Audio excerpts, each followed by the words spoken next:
Aujourd'hui, dans notre programme, je veux vous expliquer comment la prière simple peut vous aider à surmonter les problèmes les plus compliqués.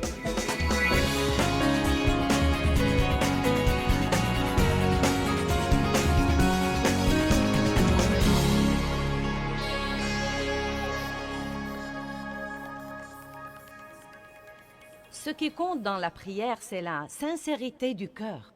La Bible nous enseigne que Dieu prête attention à la prière simple et fervente. Mais écoutez, la prière fervente n'est pas nécessairement retentissante ou longue.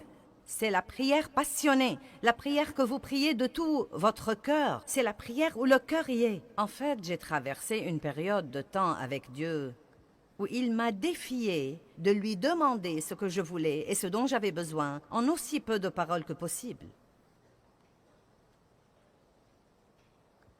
Et c'était vraiment difficile parce que nous avons du mal à dire, par exemple, si nous faisons quelque chose de mauvais, « Dieu, je sais que c'était mauvais, je l'admets, et je te demande de me pardonner. » Merci, Seigneur. Amen. Nous avons du mal à faire ça. Oh Dieu, j'ai besoin que tu me pardonnes. Dieu, pardonne-moi. Oh Dieu, pardonne-moi s'il te plaît. Oh Dieu, tu dois me pardonner. Dieu, je suis si désolé. Dieu, je ne recommencerai jamais s'il te plaît. Et à dire vrai, je crois parfois que nous essayons de nous impressionner, si vous voulez la vérité. Je ne crois même pas que nous parlons à Dieu. Nous essayons de nous impressionner par l'étendue de notre spiritualité.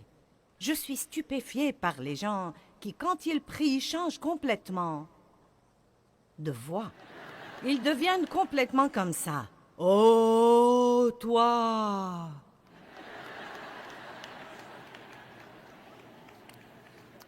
Donc, je ne sais pas ce que vous en pensez, mais la prière est une conversation avec Dieu. C'est demander à Dieu de répondre à vos besoins ou aux besoins de quelqu'un d'autre. C'est le louer, c'est le remercier, c'est l'adorer. C'est lui confier des choses et lui consacrer des choses. C'est beaucoup de choses merveilleuses qui devraient faire partie de la vie de tous les jours. Tout comme la respiration. La prière devrait être comme la respiration. Ne pas prier est un péché. La pire chose qui puisse arriver si vous ne priez pas, c'est rien. En d'autres termes, si vous ne priez pas, rien n'arrivera. Eh bien, quelles sont certaines des raisons pour lesquelles la prière n'est pas exaucée?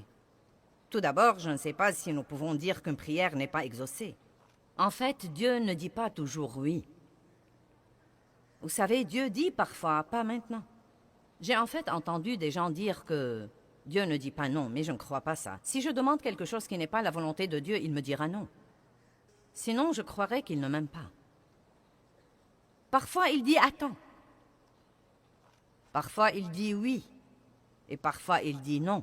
Mais une des choses que nous devons comprendre, c'est que quoi qu'il dise, ce qu'il dit est toujours juste. Et si Dieu dit « attends », c'est que c'est mieux pour moi d'attendre. Quel que soit ce que ça me fait mal, quel que soit ce que j'en pense, il y a une certaine raison pour laquelle ce n'est pas bon ou ce n'est pas mieux pour moi d'avoir cette chose maintenant. Si Dieu dit « non », il n'essaye pas de me cacher des choses, il n'essaye pas de m'empêcher d'avoir quelque chose que je veux. Il a simplement quelque chose de meilleur en tête, et je ne suis pas assez intelligente pour savoir comment le demander. Donc je suis reconnaissante que Dieu me donne ce qu'il sait que je devrais avoir. Et laissez-moi vous dire quelque chose, bien-aimé. Quand vous arrivez au point où vous pouvez faire confiance à Dieu dans ces choses-là, ce que la vie peut devenir douce. Car vous n'êtes plus obligé de lutter avec les choses tout le temps. Vous savez ce qui nous contrarie? Essayez de faire que quelque chose se produise, que seul Dieu peut en fait produire. Allez, comprenez ça ce soir. Essayez de faire que quelque chose se produise, que seul Dieu peut produire. Puis-je vous dire quelque chose? Vous ne pouvez pas changer les membres de votre famille. Bulletin, flash, flash du ciel. Vous ne pouvez pas changer les membres de votre famille. Vous pouvez leur donner l'exemple. Et à dire vrai, si nous faisons un petit effort pour donner l'exemple un peu plus, et si nous fermons notre bouche un peu plus, et si nous arrêtons de dire à tout le monde ce qu'ils devraient faire, eh bien, c'est encore tôt et je prêche bien déjà.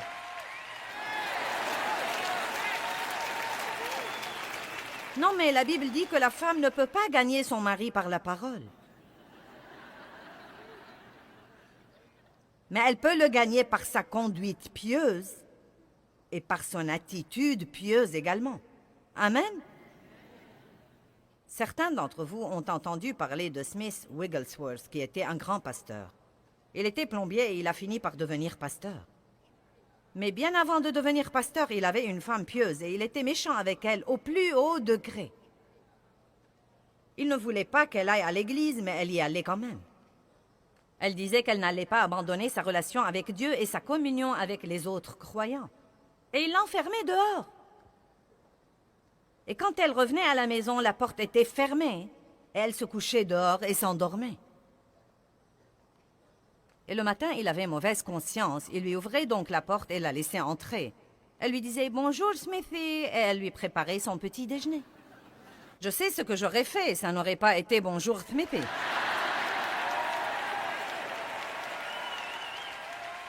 Mais d'un autre côté, si j'étais mariée à cet homme, il serait resté plombier et ne serait jamais devenu grand pasteur. Mais elle lui donnait l'exemple dont nous avons parlé. Et elle a continué à être tellement gentille avec son mari qu'il a fini par être sauvé et radicalement rempli du Saint-Esprit et par devenir un des plus grands prédicateurs renommés que l'Église a connus. Laissez-moi donc répéter. Vous ne pouvez pas changer les membres de votre famille, mais vous pouvez prier pour eux. Et si vous priez, vous ouvrez la porte à Dieu pour travailler. Si nous essayons de faire les choses sans faire intervenir Dieu, cela empêche littéralement Dieu de travailler parce que nous sommes les associés de Dieu. Et nous ne devons pas exécuter nos plans et nous attendre à ce que Dieu les bénisse ensuite. Nous devons passer un temps avec Dieu et apprendre ce qu'il veut faire et suivre son exemple. Vous ne pouvez obliger personne à aimer Dieu. Aussi ardemment que vous vouliez que vos bien-aimés soient sauvés, vous ne pouvez pas les obliger à aimer Dieu. Oh, si seulement je pouvais. Si seulement je pouvais ouvrir les cœurs des gens et les remplir de l'amour de Dieu et les refermer et les libérer. Vous savez, quand vous connaissez la vie que quelqu'un pourrait avoir et que vous le voyez faire des erreurs et détruire sa vie, non mais vous voudrez juste... Mais vous ne pouvez obliger personne à aimer Dieu. Et quand j'ai finalement compris ça, ça m'a délivré d'une grande pression. On n'oblige personne à aimer Dieu. Chacun de nous doit faire son choix personnel. Et là encore, je crois vraiment... Oui, nous sommes tous appelés à prêcher aux autres. Et nous sommes appelés à partager notre foi avec eux. Mais je crois parfois, à dire vrai, que nous prêchons trop. Et que nous ne sommes pas le bon exemple que nous sommes censés être. Je crois que nous devons parfois être un meilleur exemple. Et donc, si nous croyons à la puissance de la prière et que nous commençons vraiment à prier pour les choses pour lesquelles nous peinons et nous travaillons, nous pourrons nous détendre et jouir de notre vie pendant que Dieu travaille. Vous voyez, je suis arrivée au point où je crois vraiment que Dieu travaillera si je prie. Je le crois parce que j'ai prié pour vous. J'ai prié toute la semaine et j'ai prié pour des choses très spécifiques aujourd'hui. J'ai prié dans la chambre du fond avant de venir ici. Et j'ai prié Dieu de faire quelque chose en vous. J'ai prié pour la guérison. J'ai prié Dieu de guérir les cœurs brisés. J'ai prié Dieu de vous encourager. J'ai prié Dieu de vous enseigner quelque chose. Je veux que vous tombiez profondément amoureux de Dieu. Et donc, je crois que pendant que je suis là-haut pour utiliser le don que Dieu a mis en moi et pour faire ce que je sais faire, Dieu travaille en vous. Et peu importe si vous avez l'air de vraiment changer, ça n'a pas d'importance pour moi. Vous savez, si vous me dites que vous changez ou pas, je crois de tout mon cœur qu'un dépôt a été fait en vous et que vous allez voir les résultats d'être là. Je crois ça et je suis heureuse parce que je le crois.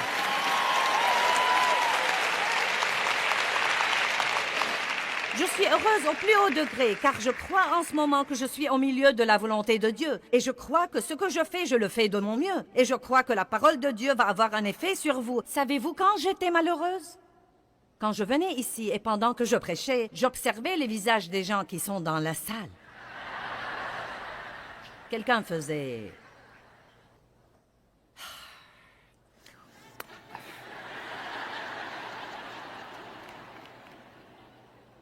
où quelques-uns se levaient et quittaient au milieu de mon sermon, et je me disais, oh mince alors, c'est terrible. C'est horrible, j'ai le mauvais message. Non, non, non, non, non, non. Non. Vous devez croire que Dieu travaille quand vous priez. Je suis maintenant arrivée au point où si quelqu'un quitte quand je prêche, je me dis, tu rates un bon message. Non, mais vous devez avoir un peu de confiance. Arrêtez de laisser vos circonstances vous gouverner. Puis-je vous dire quelque chose? Regardez-moi. Vous n'avez pas assez de temps à perdre sur cette terre à être malheureux. Bonjour. J'ai dit que nous n'avions pas assez de temps à perdre sur cette terre à être malheureux. Et vous savez, quand vous avez 13 ou 14 ou 20 ou 25 ans, vous croyez que vous avez du temps à perdre. Mais quand vous commencez à avoir 50 et 60 et 61 et 62 et 63 et Dave a 66 ans... Quand vous vieillissez comme ça, quand vous prenez de l'âge... Non, sérieusement, vous savez quoi? Plus vous vivez, plus vous réalisez que vous n'avez plus de temps à perdre. Je ne vais plus gaspiller mes jours à être fâché désormais. Vous m'offensez, je prie pour vous. Vous me blessez, je prie quand même pour vous. Je ne vais plus vivre malheureuse désormais. Vous m'entendez? J'ai dit que je n'allais plus vivre malheureuse désormais. Et vous devez vous-même être aussi intransigeant sur ce point. Vous devez croire à la puissance de la prière et arrêter d'essayer de faire quelque chose à propos de quelque chose pour lequel vous ne pouvez rien faire. Arrêtez d'essayer de vous débarrasser de choses dont Dieu seul peut vous débarrasser. Et n'essayez plus d'avoir toutes ces choses que vous n'allez jamais avoir, à moins que Dieu ne décide de vous les donner. Voici donc ce que je dis. Si vous voulez une chose, demandez-la à Dieu. S'il ne vous la donne pas, sachez qu'il a quelque chose de mieux en tête ou que ce n'est pas le bon moment. Ne piquez pas une crise là-dessus. Si vous ne l'avez pas quand vous croyez que vous devez l'avoir, dites « elle viendra ». Elle fait son chemin. Le seul moyen de recevoir quoi que ce soit de Dieu, c'est de le croire d'abord par la foi et ensuite vous le verrez se réaliser. Vous savez qu'est-ce que la foi? La foi, c'est croire en l'invisible. C'est ce que c'est que la foi. La foi, c'est croire en ce que vous ne pouvez pas voir. Si vous pouvez le voir, vous n'avez pas besoin de foi. Les raisons pour lesquelles une prière n'est pas exaucée. Eh bien, tout d'abord, les gens ne prient pas. C'est la première grande raison. Allez à Jacques 4:2. Vous apprendrez à libérer des choses par la prière. Non, mais vous aurez tellement de foi dans votre vie de prière au moment où vous partez d'ici que vous saurez que votre première solution à toutes les choses exaspérantes dans la vie est juste de prier là-dessus. Et non pas de prier là-dessus et de vous inquiéter et de potiner. De prier là-dessus et de faire une confession négative. Bonjour. Vous savez, je crois que Jacques chapitre 4 nous enseigne beaucoup de choses. Verset 1, d'où viennent les luttes? Les luttes, c'est tout ce bouleversement que nous avons. Exaspéré, énervé, dérangé. D'où viennent les luttes et comment est-ce que les conflits et les querelles surviennent parmi vous? Il dit, eh bien, ils surviennent de vos désirs qui combattent toujours dans vos membres physiques. En d'autres termes, il dit, les luttes surviennent à cause des trucs que vous voulez. Vous êtes jaloux, vous convoitez ce qu'ont les autres. Vos désirs ne sont pas réalisés et vous devenez des meurtriers car détester, c'est assassiner en ce qui concerne vos cœurs. Wow! Donc, qu'est-ce que ça dit de la jalousie? Vous êtes devenu très silencieux. Non, mais pensez-y. Nous ne sommes pas censés vouloir ce que quelqu'un d'autre a à tel point que nous lui en voulons de l'avoir. Et vous savez ce que j'ai finalement découvert et qui m'a finalement beaucoup soulagée? Pendant longtemps, je ne pouvais pas comprendre pourquoi les gens avaient toujours à redire de n'importe quelle belle chose que j'avais. Quand vous êtes exposé à l'opinion publique, tout le monde se mêle de vos affaires. Et si vous avez une belle voiture, quelqu'un dira « Je ne crois pas que tu dois la conduire. » Si vous faites ceci, je ne crois pas. Non, non, non, non, non, non. Mince alors, tu as vu la tenue qu'elle portait? Vous savez ce que j'ai finalement compris? Ils s'en fichent pas mal de ce que je l'ai. Ils sont jaloux car ils ne l'ont pas.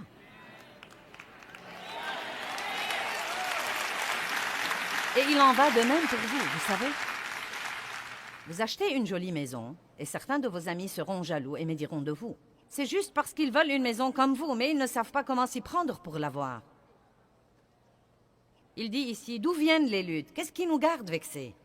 Je n'ai pas le temps d'être contrarié par ce que quelqu'un d'autre a.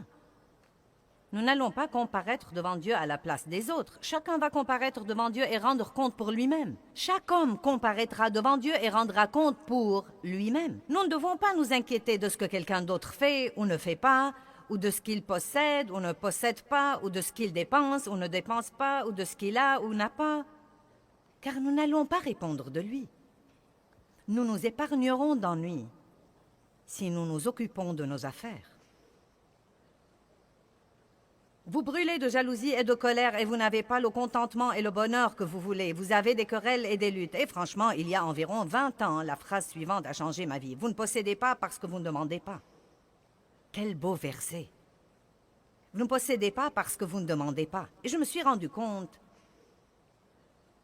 ce jour-là, il y a une bonne vingtaine d'années, quand je lisais ce verset et que j'étais une jeune chrétienne et une jeune ministre, frustrée, et j'essayais de faire que toutes ces choses se produisent, et elles ne se produisaient pas, et j'essayais de faire grandir mon ministère, et de faire ceci à mon mari, et cela à mes enfants, et quelque chose d'autre aux autres. Je me fâchais contre les gens parce qu'ils n'ont pas aimé ceci ou cela. Et c'était un soulagement pour moi d'entendre Dieu dire « Tu n'as pas, parce que tu ne demandes pas, tu essayes de faire que quelque chose se produise au lieu de me le demander et de te fier à moi pour avoir les meilleures choses qui soient. » Allons à Ésaïe 65.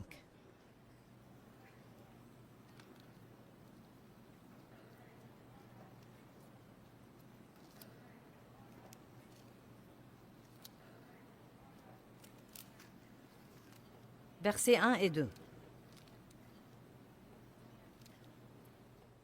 Je crois que ce sont des versets plutôt tristes. Il dit « J'étais prêt à être recherché de ceux qui ne demandent pas. » Vous voyez le tableau où Dieu attend que quelqu'un lui demande? J'étais prêt à être recherché de ceux qui ne demandent pas. J'étais prêt à être trouvé par ceux qui ne me cherchent pas. J'ai dit « Me voici, me voici. » Dit le « Je suis » à une nation Israël qui ne s'appelait pas de mon nom. J'ai tendu mes mains tous les jours vers un peuple rebelle qui marche dans une voie mauvaise au gré de ses pensées. C'est triste. Vous voyez le tableau où Dieu dit, comme Jésus a dit dans Matthieu 11, « Venez à moi, vous tous qui êtes fatigués et chargés. » Si vous êtes inquiets, venez à moi. Si vous êtes stressés, venez à moi. Si vous êtes chargés, venez à moi. Si vous êtes blessés, venez à moi. Allez au trône et non pas au téléphone. Les gens à l'autre bout du fil ne savent pas ce qu'ils font eux-mêmes. Ils ne sont pas qualifiés pour résoudre vos problèmes.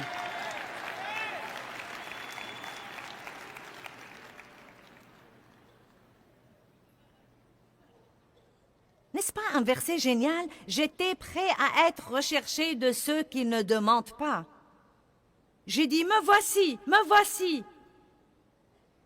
Mais personne ne m'a cherché. Dieu est un bon Dieu. Hébreux 11:6 dit « Sans la foi, il est impossible de plaire à Dieu. Et celui qui s'approche de lui doit croire deux choses, que Dieu est et qu'il est le rémunérateur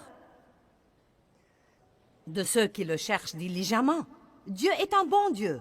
Il attend pour vous faire des choses. Mais vous devez les lui demander. Ne vous fâchez pas contre votre patron qui ne vous donne pas la promotion que vous voulez. Avez-vous jamais pris la peine de la demander à Dieu? Peut-être que ce n'est même pas ce dont vous avez besoin. Qui sait, peut-être que Dieu essaye de vous faire quitter ce travail stupide de toute façon pour aller travailler ailleurs. Et vous craignez de ne pas pouvoir gagner autant d'argent ailleurs. Ça me surprend combien de gens mènent une vie qu'ils détestent parce qu'ils ont peur de faire quelque chose d'autre.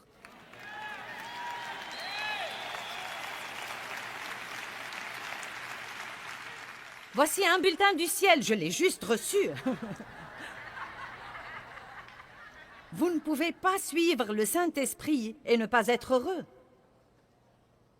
Si vous décidez de suivre le leadership du Saint-Esprit, vous êtes censé être heureux parce qu'il ne va pas vous mener à la misère. Il va vous mener à la justice, à la paix et à la joie dans le Saint-Esprit parce que le royaume de Dieu, c'est ça. Ça alors. Le psaume 2:8 dit « Demande-moi et je te donnerai les nations pour héritage. » Demande-moi et je te donnerai les nations. Ce n'est pas pour moi, je ne suis qu'une ménagère. Ce n'est pas pour moi, je ne suis qu'un mécanicien de camion. Ce n'est pas pour moi, je ne suis qu'un éboueur. Eh bien, vous savez quoi? Ce sont tous des travaux très importants. Mais mince alors, vous pouvez prier pour les nations et vous pouvez prier Dieu de vous donner vos voisins et de vous donner les nations. Si vous n'allez pas prier des prières hardies, vous n'allez jamais rien avoir de Dieu. Vous pouvez avoir un peu, car si vous priez pour un peu, vous pourriez avoir un peu. Mais je préférerais prier pour beaucoup et en avoir la moitié plutôt que d'avoir le peu. Pourquoi donc ne pas prier hardiment?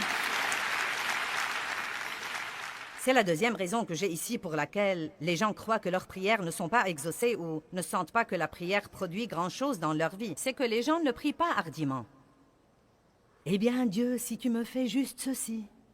Dieu, si tu me fais juste cela. Je ne veux pas exaspérer personne, j'essaie juste de donner un coup de pied à une vache sacrée, là.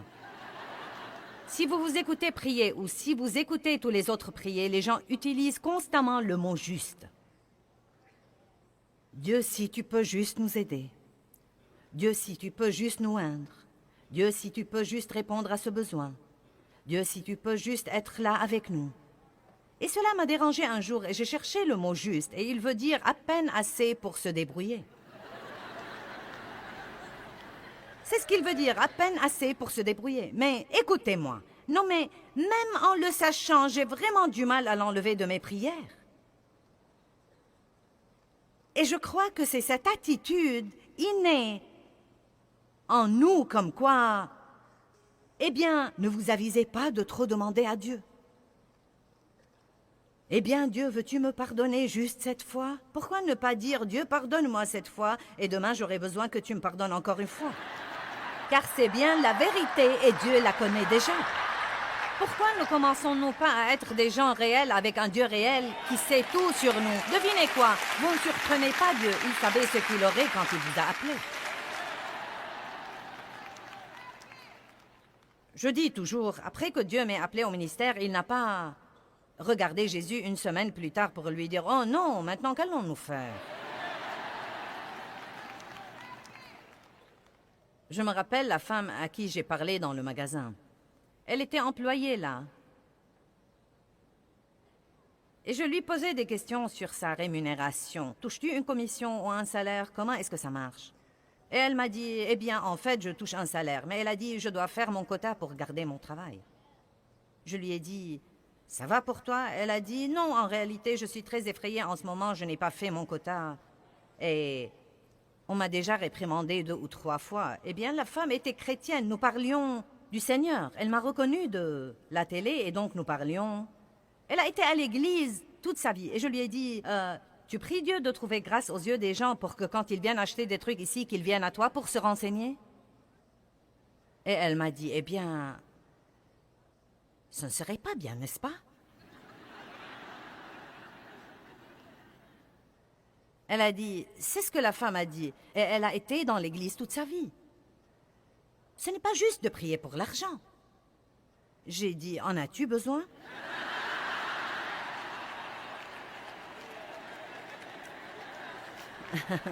Si tu en as besoin et que tu ne l'as pas, tu devrais commencer à prier là-dessus, car c'est le seul moyen dont tu vas l'avoir. La Bible dit, « Et mon Dieu pourvoira à tous mes besoins. »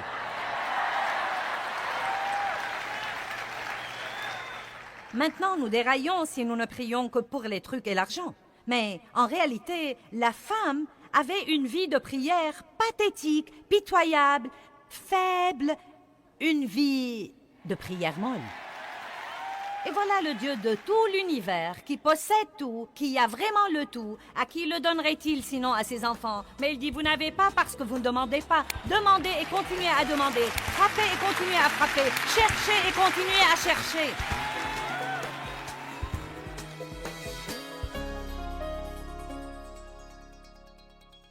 Eh bien, Jacques 4,2 dit, vous n'avez pas parce que vous ne demandez pas. Et ça m'a vraiment changé la vie quand j'ai découvert que je ne devais pas travailler aux choses et essayer de faire qu'elles se produisent et que je pouvais les demander à Dieu.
Mùa lụt